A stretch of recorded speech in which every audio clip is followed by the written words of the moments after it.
Hello everyone, today we're going to be looking at simple harmonic motion again. If you're new to the channel, this is Watch Me Do Math, and I make maths and physics videos every Tuesday, Thursday, and Sunday. So this is part 2 in the simple harmonic motion series, and in this part we're going to be looking at finding the kinetic energy present in the body, the potential energy of the body's position at any point in its simple harmonic motion, and the total energy, the total of the kinetic and potential energies that the body has in simple harmonic motion. Basically, why is the system excited? It's because it has this amount of energy extra in it, right? Okay, so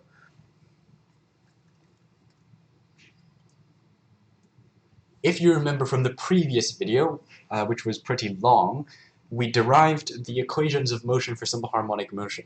So as review, try and pause the video and write out for me on a piece of paper, or just think in your head, what is xt? What is the displacement of the body in simple harmonic motion with time as input? What is vt? What is at? And what is vx? And we've derived all of this in the previous video, which is an extremely in-depth derivation of it. You don't have to watch it if you don't want to be honest, because the math is beyond anything you'd be expected to do for any Year 13 physics course, but it's still really interesting, and I would encourage you to watch it. So anyway, now that you've unpaused the video, presumably, x in terms of t is x0 sine omega t plus psi, where psi is a phase shift, so basically how far in the sine wave of displacement has the body gone. Omega is the speed at which the body's state is moving through that sine wave in terms of radians per second, radians being just sort of a convenient unit to measure how far along a sine wave's cycle you are. Also relating to how phase difference is just the difference between 2 points in a cycle. Anyway, and x0 here referring to the maximum amplitude that the body will take. So you think of this sine function, it has values between -1 and 1. So you need to multiply that by the maximum amplitude to have the body's displacement be at a positive and negative of its maximum amplitude. So xt is x0 sine omega t plus psi, and the velocity with time as input is x0 omega cos omega t plus psi. This can be easily obtained by differentiating xt with respect to time using the chain rule, and acceleration with respect to time is found in a similar way, which is minus x0 omega squared cos sine omega t plus psi. And just as a bonus, acceleration with respect to the displacement, this is a defining formula of simple harmonic motion, and a is equal to negative omega squared x. That is the root from which this tree of equations blossoms.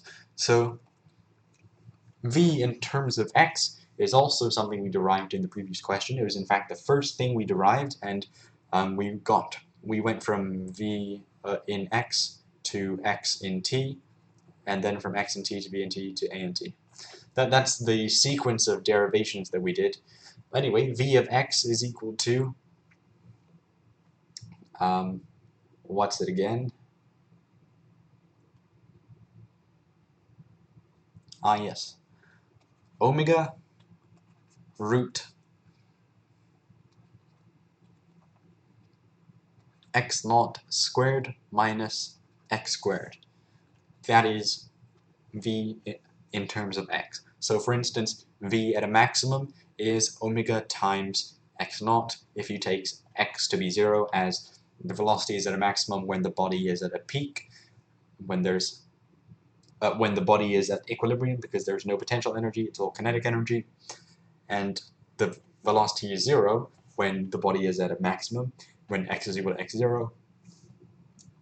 And another way of thinking about this is thinking how it's all potential energy, there's no kinetic energy, when the body is just at its turning point in its displacement time graph. So anyway, we figured out these 4 equations, and now we're going to investigate the energy of the system. So by energy, I first mean the total energy, ET, which is, it basically describes how excited the system is, because this probably isn't the most clear, explicit, definitive way of thinking about it, but in my head, so far, simple harmonic motion has been presented to me as like a model where things are excited beyond their state at rest. Like, if you set a mass spring system going off, and the mass is wobbling up and down, my understanding of it is that even though this system is otherwise at rest, it is excited in some way with additional energy ET, meaning that although no work is getting done overall, it's still got that energy as a part of it, and not as temperature. So we're going to look at the total energy, the kinetic energy of this block at any one time, or at any one place, rather, or maybe both, and the potential energy, which most likely I will be working out as ET minus EK, although if I'm not mistaken, there is a direct way to get from information about the block to ET, EK, and EP. So, the total energy is rather simple to calculate in terms of x and in terms of t, because firstly, it's not a function of t. The total energy doesn't change with time in an idealized case of simple harmonic motion, because all kinetic energy is seamlessly and with 100% efficiency transformed into potential energy, and vice versa as the body is moving up and down. Or as the body is moving to and fro, I should say, because it's not necessarily a mass spring system.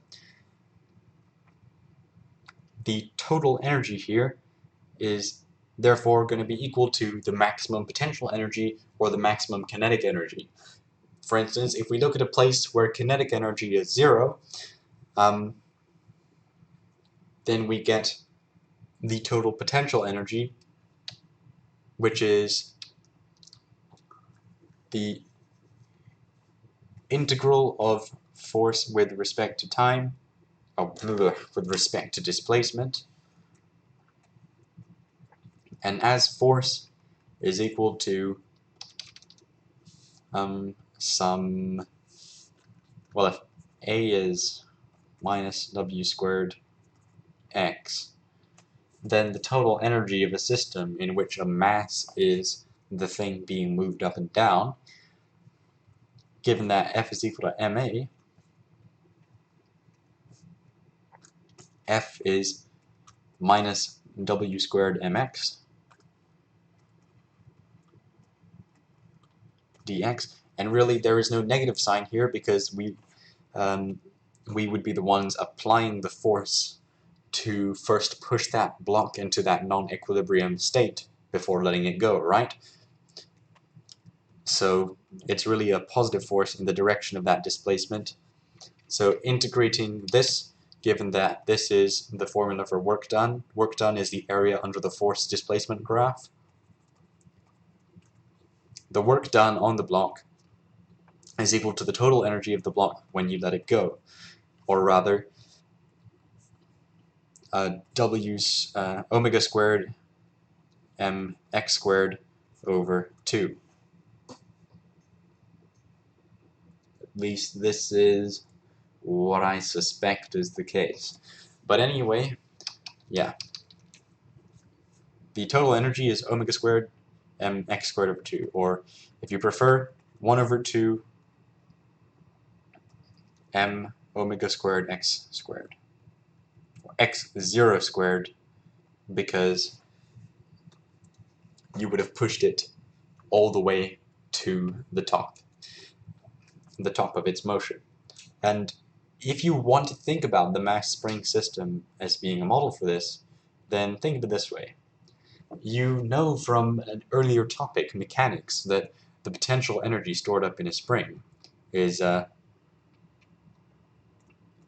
half k delta x squared, right?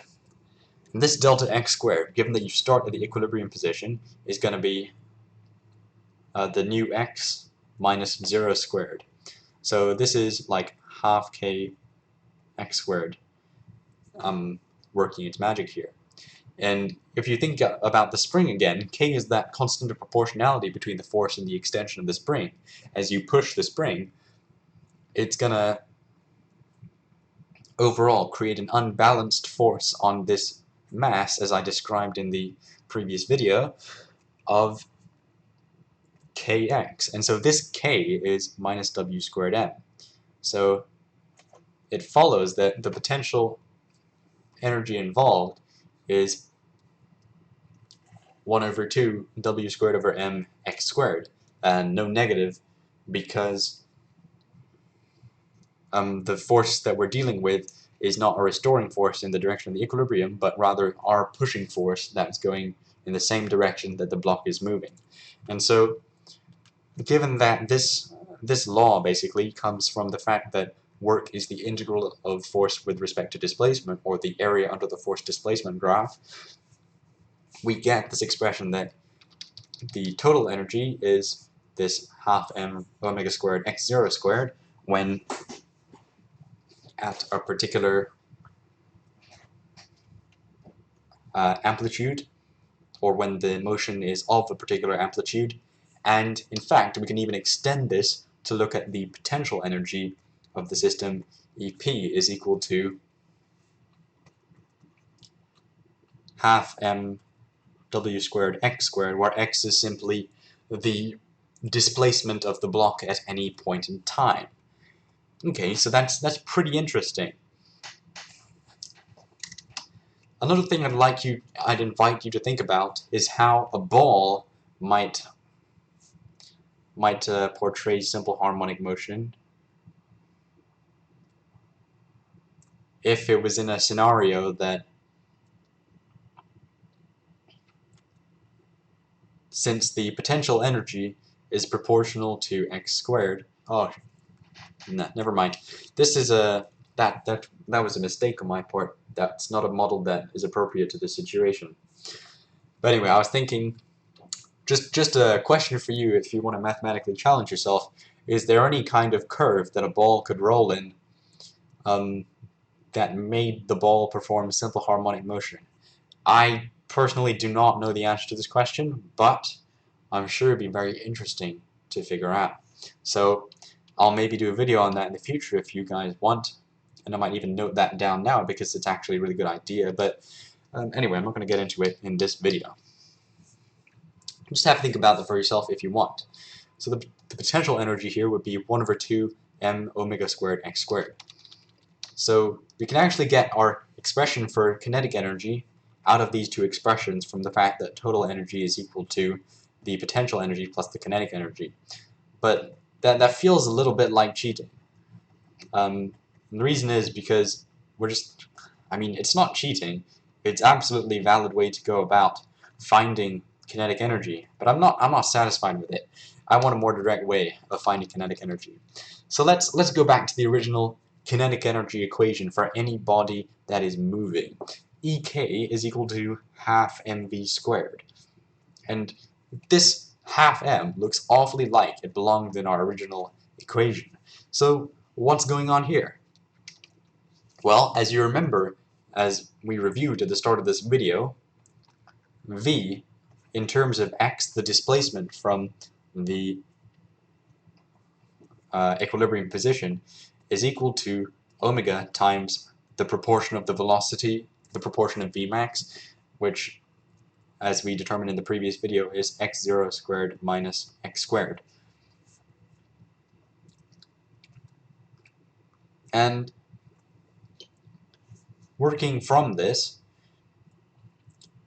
EK is going to be half times m times this expression squared, right?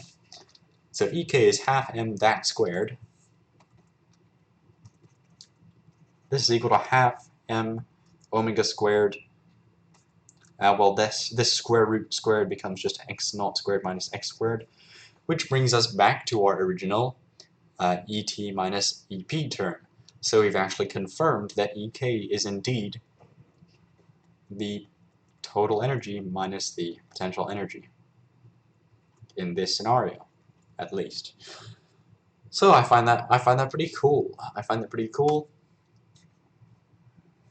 And this is what they are in terms of x. Now, I know I said I may or may not find these in terms of t, but I think given that they're quite simply found in terms of x, it's a good extension to be left to you guys as to what they might be in terms of t. So for one last thing, let's just look at the graphs of these quantities as to familiarize ourselves with it. So we know that we've got our given xt, which might be a sine wave usually, or really should be more of a cosine wave because we let go of a box from one point and have it spring around. But anyway, that's beside the point. And then we've got our vt, which is a cosine wave. Oh god, this is pretty hard to draw.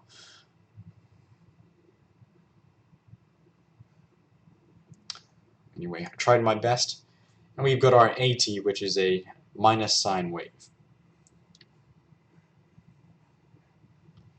This is just a meaningless scribble at this point, but yeah. Anyway, we've got those three quantities, which are all sine waves, sinusoidal waves of some sort, because of the math that describes them. And so it's quite easy to find those graphs or just picture them in your head as sine wave or sine wave times something, and then cos wave times something minus sine wave times something, or in fact picturing them as waves that get out of phase by pi over 2 radians a pop, because the whole repetition of the wave in terms of the quantity for velocity and the quantity for displacement is off by a quarter cycle, right? So that's pi over 2 radians. Anyway, that's beside the point. It would be cool now to model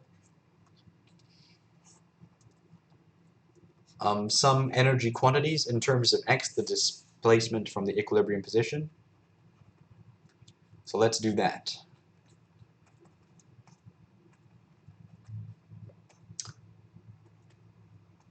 So first, we already know, this is going to be a trick question in many exams, that the total energy stays the same throughout the system's action.